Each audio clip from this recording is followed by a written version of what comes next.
Hello, my friends. So Amber has been making content over on TikTok and Snapchat. And I think she is really trying to get away from YouTube and trying to figure out how to make a living outside of YouTube. And I think that's for a couple of reasons. But first, I just want to show you the TikTok content is exactly what you think it is. It's thirst traps. That's what her TikTok is for, is just to try to either find a new caretaker or to make her current caretaker jealous, which I think that's what's happening. In fact, the lyrics to this TikTok are, "I like you better when you're 3,000 miles away," or something like that. But it's very clearly pointed at Emily. But we're really gonna be focusing on her Snapchat because for the most part, it's pretty stupid and harmless, but there was one that she made that really sort of rubbed me the wrong way. So let's get into it. If you'd like to like and subscribe, that would literally be hectic. I'm not gonna lie. So before we get away from the TikTok, I did want to point out that this is looking pretty concerning, more than usual. And I think it's pretty clear right now she's just eating her feelings, which she normally just eats whatever she wants for the most part. But I think now there are no speed bumps in the way to even slow her down when she's deciding what she wants to eat. She just eats anything and everything. And she justifies it by saying, my mental health. I need to feel better, so I'm just going to eat all day, every day. But to keep up with her DoorDash habit, she needs to make quite a bit of money. And she's not going to do that with YouTube Shorts or on TikTok. And she's not going to do that on Snapchat, but she's sure trying. And I think it's because on YouTube, the only way she's going to make a living is on long form content. Her shorts get anywhere from 60,000 to maybe 100, 150,000 views. And that's not enough to make any money on these. Plus, she admitted she had to edit them and they take a little bit of extra work. So she's not going to do that. But 60,000 views on a long form video can earn you quite a bit of money. But on a short, I mean, this probably made her $3 or something. So her only real options to make any money on YouTube would be to live stream, which she doesn't want to do because obviously, even when it's in members only mode, nobody's ever going to let her forget all the elephants that keep showing up in all the rooms. So she doesn't want to deal with that because of her mental health. And we'll get to that in a minute. So then her only other option would be to vlog. But her vlogs are not real vlogs. They are just her sitting in front of a camera, thinking of some bullshit to talk about because she doesn't do anything. So she doesn't have anything to talk about. And she doesn't have anything interesting to show because her life is just nothingness. And so she has to think of things to talk about and she has to edit them. And that's just too much work. That cuts into her sleeping time.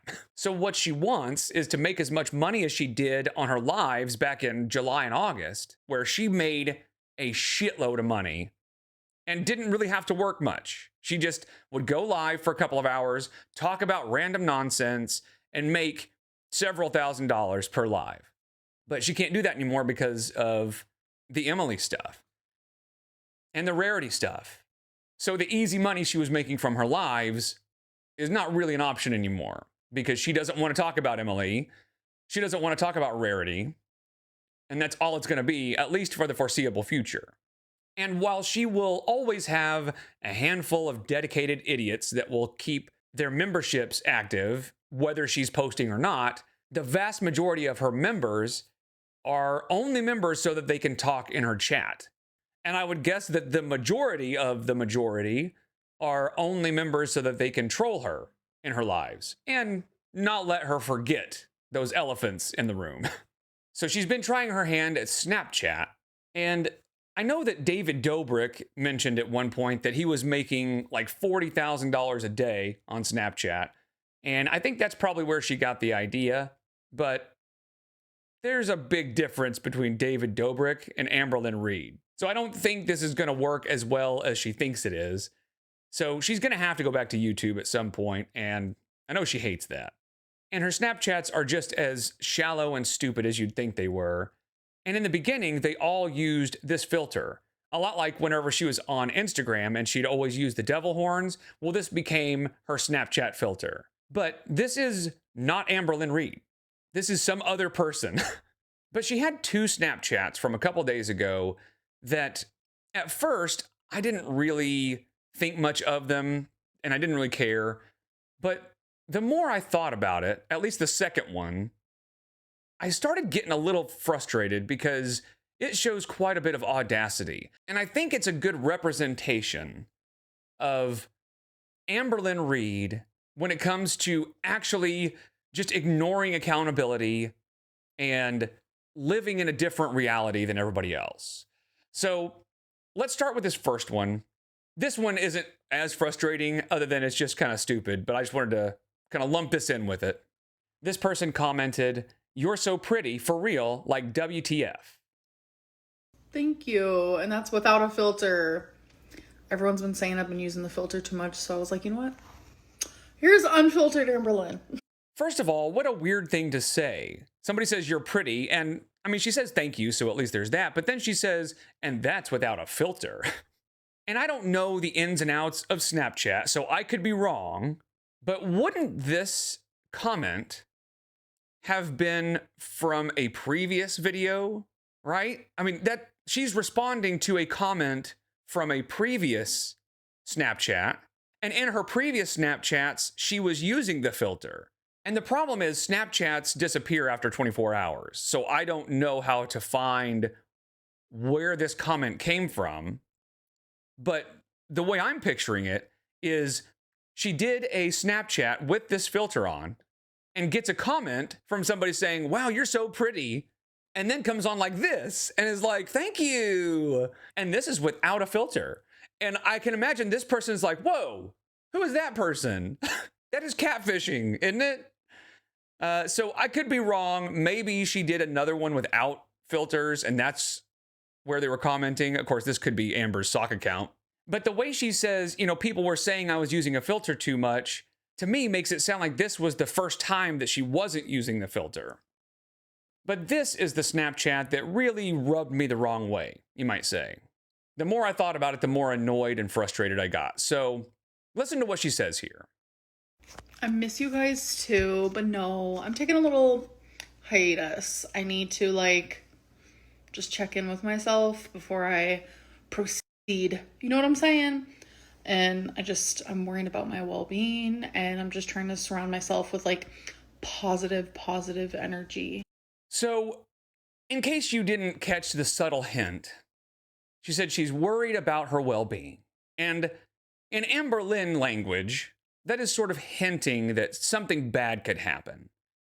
And she's talking to her audience here. Because most people on Snapchat are young, and a lot of them don't know her very well. And I think she gets a lot more positive attention over on Snapchat than she does on YouTube or whatever. So what she's doing is her tried and true sympathy baiting, where she wants people to say, "Oh, girl, don't do anything crazy. It's okay," etc., etc. But think about what's actually happening here. We have this person, and we have been shown pretty irrefutable evidence that this person will get physical with her partner if her partner doesn't do what she wants. Whether that's give her attention, whether that's staying in the room and finishing the conversation when she wants to, or whether that's taking too long to take a smoke break, whatever, she will abuse them and show no remorse because she doesn't think there's anything wrong with it. Because she has said over and over again that she is justified in that behavior. So there's some kind of audacity for that sort of evidence to come to light. And Amber has still shown no remorse, has never admitted that there was anything wrong with anything she did when she knows there's something wrong with it. Because in her live streams, she said, "My pain turned me into a monster." And I'm able to admit that. My pain turned me into a monster because of what you did. So she knows her behavior was bad. She knows it was wrong. But then she said, "Because of what you did." She says, "I can admit that." But all she's admitting is there's nothing wrong with what I did because you made me do that. And then that person comes onto a Snapchat, all woe is me. I need to be worried about my mental health. I'm concerned for myself and hinting at self-harm, as though all of the evidence that came out and everything that everybody's talking about is inconsequential, because she thinks it is. She even said that the only reason any of this is happening is because there are a bunch of trolls. If it was anyone else who went through this, people would be like, that's fucked up.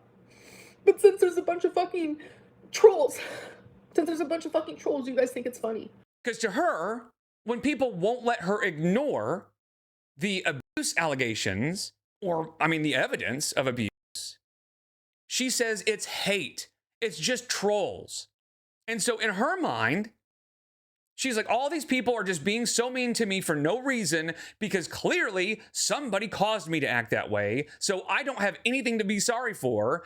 So I'm so sad. I'm so upset because all these trolls, because of all the hate that I get. I am the victim. And then on top of all of that, she has still not said anything about the Rarity situation, other than hinting that she will sue anyone who suggests that she might have had something to do with Rarity's disappearance. And I guarantee it's because if you said, I need you to talk about Rarity, she would say, I already have. I have told you what happened. And she would stick with the story that Emily opened the door and let Rarity out. However, later, she was a little bit more vague when she read her likely fake journal entry, where she just said, it was Emily's fault, but I took the blame for it. 3:19 p.m. Rarity is missing. She has been for a few days now. It has been so fucking hard. She was my world. Sad thing is, she is missing because of Emily. But I took the blame and told YouTube it was my fault. I knew I was going to get attacked and it'll last for the rest of my life. But I did it to protect Emily. But her journal didn't go into any details about how it was Emily's fault. So I think she's really now hinting that it was just Emily's fault in kind of a nebulous way. But I think we can all agree that it was not Emily's fault. It is pretty obvious from the texts and from the stories that Emily has told, who is pretty credible at this point. So far, every story has checked out in the text. So she will stick to the story that it was Emily's fault. But kind of like I mentioned when I said if Amber gets upset and burns a house down, she'll blame it on the person that made her upset. In her mind, I think she thinks it's Emily's fault that Rarity disappeared, when it was Amber that at this point likely tossed Rarity out. Maybe thinking Rarity would be there when Emily got home and Emily could save the day, but nope, she was gone. And the craziest part about all of this is the reason Amber doesn't want to tell the truth is because she thinks if I tell people what actually happened, or if I admit that it was my fault that I grabbed Emily, or if I admit what I did to Rarity or whatever, then the handful of people that like me will think I'm a bad person. Because all of the lies that Amber tells, in fact, her entire facade that she creates on YouTube or on the internet is in service of trying to make her look like a good person when she's just not. But that's what she's trying to do, is constantly convince everybody that she's a good person. And so she lies to cover up who she really is. And I think this is a subconscious thing, but in her mind, I think she thinks, if people know who I really am, they won't like me. Well, newsflash, the vast majority of the internet don't like you already. And the people that do like you clearly will like you no matter what you do. If they are sticking by your side at this point, I don't think you can do anything that will make them give up on you. And so the craziest part about this is the lies just make her look worse. If she would come out and just say, I grabbed Emily, it was a bad move, whatever, and admit to fault, then most people would still not like her. The people that do like her now would still like her, because obviously they don't care. And, well, actually, I don't know. Because there are people that like her and they only watch her. They never watch reaction channels. So it's like a cult, right? Where the babies who are only watching her are insulated from the truth. They only hear her side of the story. And of course, she makes herself seem like the victim. So they feel sorry for her. So if she came out and said, yeah, I got rid of Rarity, she might actually lose some supporters. Because once they hear the truth, they may actually be like, now, wait a minute. I thought you were not a monster. And not to give the babies too much credit, because if you can stick with Amber this long and not realize how often she lies, a lot of times in the same fucking sentence, she will say a thing and then a second later will contradict it. So if you can get past all that, then I'm not sure that one brain cell is going to allow you to even understand what's happening when she admits the truth. But I am afraid she might actually be right in the fact that if she were to tell the truth on her channel, in her own words, some of her support might dwindle. And there's not much of it. I just kind of thought of that, like, as I was talking through this, I kind of realized, like, actually, they're kind of a cult. She has told them all not to listen to anybody else. She's the only one that tells the truth. Everybody else is just a troll and a hater. So these gullible idiots do that. So if she actually told the truth, then maybe, I don't know, maybe they would see the light. But most people, the overwhelming majority of the internet, or at least this kind of niche corner of the internet, sees Amber for who she is. And she is clinging desperately to the handful of people that are left that are willing to only watch her. And so when she does something like this, it galvanizes her base against us, against the truth. Because they sit here and go, oh my gosh, those people are so mean to her that she could maybe harm herself. Those people are awful. I can't believe they would act like this or treat her like this. And that's the goal, right? Her goal is to keep her base thinking that we're monsters. And that is some goddamn audacity coming from Amberlynn Reid. So anyway, I just thought I would rant about that for a little bit and vent, because the more I thought about this Snapchat, the more I realized this is just wrong. So I thought I'd share it with you. Anyway, I appreciate you guys so much. I'll see you in the next one. Take care.